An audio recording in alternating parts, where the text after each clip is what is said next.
उंगलियां टूट जाए तुम्हारी, पैर हो जाए तुम रिलैक्स, काफी होगा, चलो बस करो। अलिया ने नमी से करो से और गुस्से का पास मान रखो अपनी। उसके बाद डीजे का धमाके से ज्यादा धमाकेंगेज थी इस बार। उसने एक बार फिर सब पर निगाह डाली। पेस्टी का एहसास उसका सारा वजूद जलने लगा, झुलसने लगा, और जैसा कि यहाँ आने से पहले वो दाढ़ें मार मार कर रोती रही थी, तो सभी दाढ़ें उसके अंदर फिर से जाग उठी। वो पास में बैठकर घुटनों में मुंह छुपाकर इन सब दाढ़ों की आवाज लगाकर रोने लगी। सबने दूरी से उसके इर्द घेरा बना लिया कि इसमें अब इतनी जरूरत नहीं कि शेरनी बनी अमला के पास उसे चुप कराए। अमली मजाक था और कुछ ज्यादा ही अमली हो गया था। अब वो रो रही थी, वो सब शर्मिंदा उसे सुन रहे थे। अलिया ने तुरंत पीछे लगकर उसके करीब आकर बैठ गए। रियाद कुछ ज्यादा ही हो गया ना, उनकी गलतियों ने माफ कर दो। वो बदस्तूर हिचकियां लेती रही। प्लीज इन्हें माफ कर दो प्लीज। उसने सालों तड़प तड़प चुप कर रोती रही, आंखों को उठाकर अरियान को देखा। अरियान वहीं का वहीं चुप रह गई। उसने अपनी जिंदगी में दो आंखों में इतनी तड़प, तकलीफ, दुख और गुस्सा सिमटा नहीं देखा था।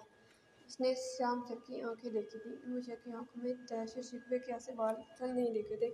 वो उसे शिकायत से देख रही थी कि उर्दू बोलने वाला नाम से मुसलमान लगने लगा, वो भी उनके साथ शामिल था। अलियान चुप का चुप रह गया। उसकी बुरी आंखों ने इससे भरपूर शिकायत की। उसे उसे इन दो सियाह आंखों के इतने करीब नहीं ले जाना चाहिए था। अगर वैसा कर चुका है तो अंजाम उसे भुगतना ही था अकेले।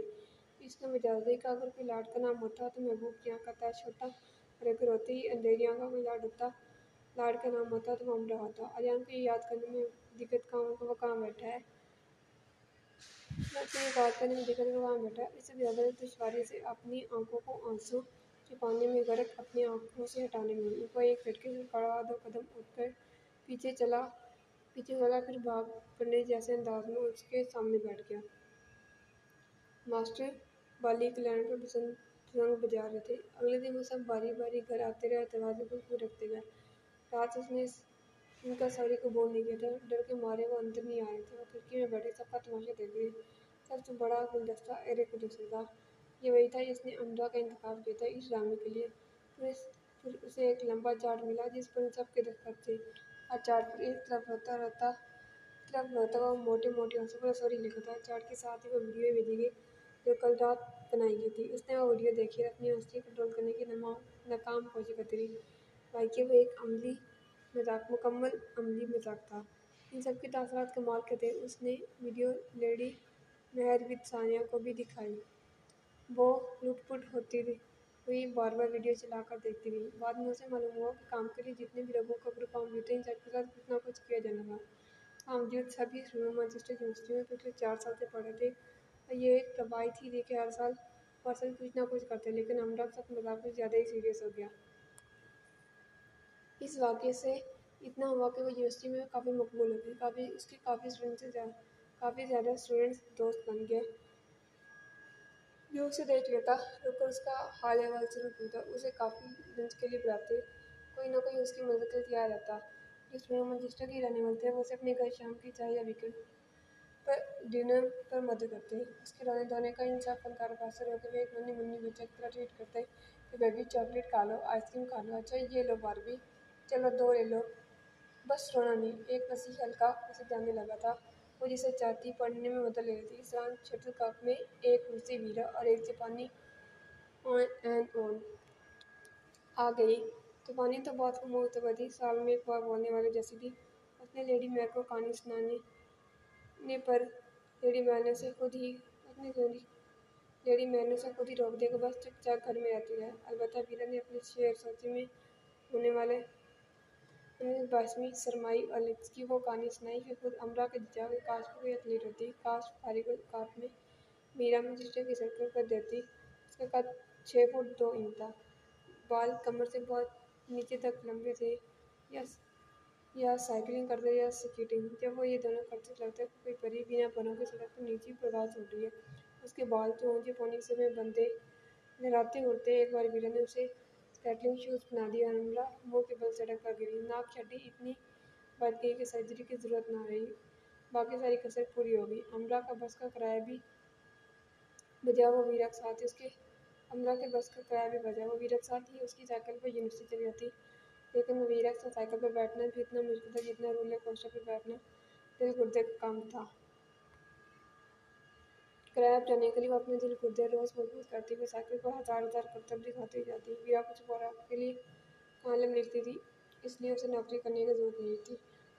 उसने शटल कॉक हाउस में छोटे छोटे मरम्मत के काम आसानी से कर दिए, जिसकी रेडी मैंने उतर भी दी। उसका सर ना हमें हिलाते हमरा ने कम ही देखा था, उसे जैसे सब ही काम करने आती थी। डेरिक की मदद से जूतों के स्टोर में काम मिल गया।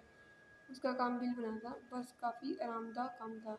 उसकी हफ्ते में तनख्वाह देती थी। हफ्ते में एक बार वो कैफ़े घूम जाती और अपनी साहब का बाप से काफ़ी ज़्यादा हल्की फुल्की बातचीत करके आती। अब तो दादी और अम्मा से भी उससे बात करते, अब तो दादी और अम्मा भी उससे बात करते, अब नतीजा दे रही थी। उसे हालत हुई जिसने पहली बार दादी को अपने हाथों साफ करते देखा। अमाद अली से काफ़ी तमीज़ से मुखातिब करते हैं। दानियों से ख़ानदान में होने तकरीबात की वीडियोस भेजती रहती है। उसे तो कहीं खास दिलचस्पी नहीं थी, अलबत्ता साधना, लेडी मेहर, वीरा काफ़ी शौकीन वीडियो खरीदनी। वैसे तो मौसम अब अलग रहता था और हल्की फुल्की बारिश हो रही थी, लेकिन इस दिन हल्की बिल्कुल मुसलसल बारिश हो रही थी। ठंडी हवा चल रही थी। वीरा को किसी अवतार के दफ्तर जाना, इसलिए उसके लिए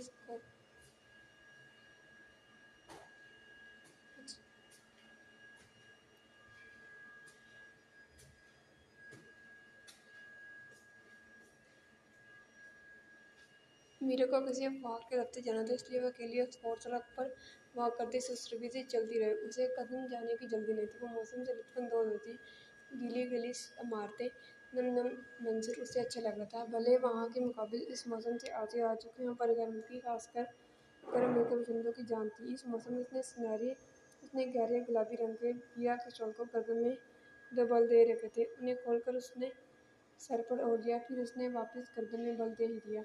बारिश की हल्की फौर सर पर पड़ती अच्छी लग रही थी। एकदम से पीछे से एक नीली छतरी, जिस पर खुले लालाकर फूल बिखरे थे, उसके सर के ऊपर तन गई। उसने सर उठाकर देखा, फिर छतरी पकड़े हाथ को वहाँ लियान खड़ा था। तुम्हें अपनी ट्रीट नहीं चाहिए? आज मैं तुम्हें बरगद तो खिला सकता हूँ और कॉफ़ी भी। इतनी पुरानी बात अब क्यों नहीं? अब नहीं चाहिए? क्यों अब क्यों नहीं चाहिए? छतरी बदस्तूर वो उसके ऊपर रख रहा था, खुद वो भीग रहा था। तुमसे नहीं चाहिए? तुम बहुत बदतमीज़ हो। मैंने तुमसे क्या बदतमीज़ी की? कब नहीं की? वैसे तुम मुझसे इतनी लंबी से क्यों बात कर रहे हो? मुझे खुद नहीं पता चल रहा, मेरा दिमाग खिसकता ही जा रहा है। इलाज के लिए पैसे नहीं है तुम्हारे पास? ऐसा करो, इलाज की भी ट्वीट ले लो। इलाज तो मैं करवा लूँ, लेकिन इस बीमारी का कोई डॉक्टर नहीं है। एक यूनिवर्सिटी स्टूडेंट के साथ तुम ऐसी ओंगी बोंगी बातें कैसे कर सकती हो? और ये यूनिवर्सिटी स्टूडेंट भी तो सब ओंग बोंग करते हैं। सब क्या? सब मतलब सब। हल्के से मुस्कुराया और ये करते वो ऐसा लगा कि अमला ने सोचा, क्या इसने खुदा से अलग से अपॉइंटमेंट ली थी? उसने एक चॉकलेट निकाल कर उसे दी। खाओ, तुम्हारी कैलोरीज तेज़ी से कम हो रही है। तो मैं ड्रॉप कर दूँ? मुझे आपके लेकर खाना लाएगा। तुम्हारे पास गाड़ी है ना साइकिल? मैं वीरक्स के अलावा किसी के साथ नहीं बैठती। मैं गिराऊंगा नहीं, पर मैं तुम्हें ज़रूर गिरा दूंगी। बावजूद मेरा सर ना खाओ। ये क्या तरीका है बात करने का? खास तुम्हारे लिए? मेरे लिए कुछ खास? वो ठीक है, तुमने सनमा देखे हैं यहाँ पे? उसके बोरे सर पर बारीकी कतरे लकन मिट्टी खेले थे। हाँ, वीरा के साथ गई थी। उसने यकीनन तुम्हें हंस गेम दिखाएंगे। उसका मानना है वो जेनिफर से होशियार है, लेकिन वो जेनिफर से ज़्यादा खूबसूरत है। मैं तुम्हारी क्लास वाली जेनिफर की बात नहीं कर रहा। वैसे मैं तुम्हें एक अच्छी इंडियन मूवी दिखा सकता हूँ। मैं इंडियन मूवीज़ नहीं देखती, पाकिस्तानी। दो दो तीन चार ही हैं पाकिस्तान से देख कर आई हूँ। बंगाली, मुझे बंगाली नहीं आती। ईरानी, अफ़गानी, ताजिकिस्तानी, तुर्कमानी, इराकी, मिस्री और अपनी मैन। क्या तुमने कभी सिनेमा में एनिमेटेड फिल्म देखी है? नहीं। क्या तुमने रेटेटोइल देखी है? देखो, अगर तुमने इतनी अजीम फिल्म नहीं देखी तो मैं तुम्हें पहले उस कहानी सुना सकती हूँ।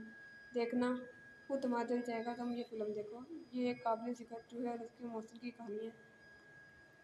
जिसके हाथ में कमाल का जायका होता है, वो दुनिया के किसी भी बड़े से बड़े शेफ से ज़्यादा अच्छा लजीज खाना बना सकते हैं। ऐसा खाना जिसकी खाने वाले को नज़ीर नहीं मिलती, ऐसी तरकीब और सलीके से। जो शेफ होता है, मतलब जो खाना बनाता है। हाँ, तुम बोले समझ रही हो। वो खाना बनाने से पहले हाथ धोता है, उसके हाथ साफ होते हैं, बिल्कुल बनाता। जो खाना आह आह, हमने ने सर को जोर जोर से झटका। आह, चूहा और मेरे हाथों जैसे साफ हाथ। अलियान ने छाती को बंद किया। उसका हाथ थक चुका था और चलते चलते वो रुक गया और उसे भी रोक लिया। अब बारिश के कतरे दोनों के बालों में छुप जा रहे थे। फिर करना क्या? ये जब भी क्या किया था? भाई ये चूहे के नाम पर किया था। आप हमरा के पीछे चूहा का खाया गया। एक बार फिर करना, यही प्लीज़। तुम पागल हो, क्या करें? जब तुम ये आँख करती हो तो तुम्हारे मुँह में आँखें बचकाना सा रस खाती है। तुम्हारी नाक ये दाएं बाएं लहरा कर अकसाती है कि उसे पकड़कर उस पर चुटकी भरी जाए।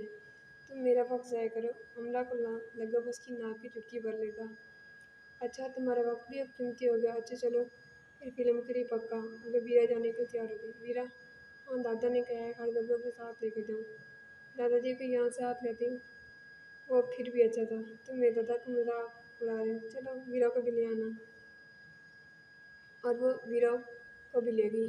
वीरा तो जाते ही सो गई क्योंकि उसे खाली एक्टिंग के लिए सुनती। जिनमें और 2 मिनट बाद एक बम ब्लास्ट हो और कम से कम 2 आदमी मर जाए और हीरो बड़ी बड़ी बड़ी इमारतें फैलाता रहे। किसी ज़मीन पर खड़ा भी हो जाए तो चारों तरफ फायर खोल दे। जब जूहे ने पहली बार खाना पकाना शुरू किया तो उसने मुंह में कितनी बार आग आग किया। फिर ऐसे ही था और सच में जब फिल्म देखने लगा फिल्म की किताब उसने तारीफ है। उसने इस किस्म की फिल्म पहले कभी नहीं देखी थी। हीरो हीरोइन की लंबे झमेले से हटकर ऐसी शानदार फिल्म कमाल हो गया। जब वीरा की साइकिल पर बैठ रही थी घर जाने के लिए तो अरियान ने बहुत आसानी से उससे फरमाइश की, एक बार कह दो आग। वो कहकर लगाकर वीरा को मजबूती से पकड़ के बैठिए। वो वहीं खड़ा से जाते देखते रहा। कुछ लोगों का आना जितनी कुछ नहीं देता है उन लोगों का जाता उतनी ही तकलीफ देता है। वो इस वक्त नन्ही मुन्नी सी तकलीफ से गुजरा था। वो आलियान मार्गरेट की सीटी पर जाता दोनों टांगों को हवा में चलकर उनकी तारीफ जाता है तो कम से कम 50 लोगों ने उसे मुड़कर देखना क्यों पसंद करते हैं। हाँ,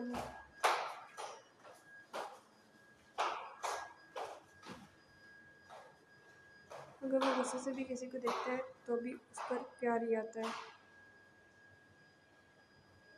लेडी में शादी की दस्तक भी हिला दी। फिर दोनों ने बच्चा गोद लेने का सोचा तो उनके शौहर अहमद हुसैन का कार के हादसे में इंतकाल हो गया। अहमद हुसैन दिल के सज्जन डॉक्टर थे। वो एक कामयाब थे। ऐसे कामयाब दरअसल इंसान के चले जाने के बाद उनकी बीवी इतनी कामयाब सी जिंदगी न गुजार सके। पहले पॉलिसी उनका आधा हिस्सा मकबूजी और 2 साल प्राइवेट अस्पताल में रहे। मैगी के नाम पर उनके खानदान सिर्फ एक बाप थे जो उनकी 2 साल बीमारी के दौरान चल पड़े थे। अहमद हुसैन के 3 भाई थे लेकिन वो इस सूरत घर से मिलने जाते थे। अब्बू अहमद हुसैन की जायदाद उनके नाम करते। एक घर और मेडिसिन कंपनी की शेयर्स।